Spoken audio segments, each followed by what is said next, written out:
Hello friends, మీకు love marriage అవుతుందా, arrange marriage అవుతుందా? ద లవర్స్, ఖచ్చితంగా మీకు లవ్ మ్యారేజ్ అవుతుంది. సో ఏ రాశి పర్సన్ మీ లైఫ్లోకి రాబోతున్నాడు? స్ట్రెంగ్త్. సో ఇక్కడ లియో అంటే సింహరాశి పర్సన్ వచ్చేసి మీ లైఫ్లోకి రాబోతున్నాడు.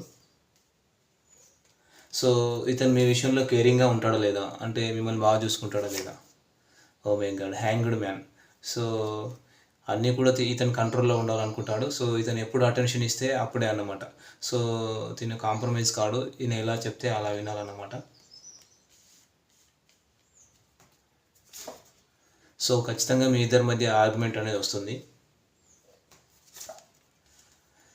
సో కానీ ఇతను మనీ మేకింగ్లో మాత్రం ఫోకస్గా ఉంటాడు. తనకు మీ మీద ఫీలింగ్స్, ఎమోషన్స్ ఉంటాయి, అవన్నీ బ్యాలెన్స్గా పెట్టుకుంటాడు. కానీ మీరంటే ఇష్టం అయితే ఉంటుంది.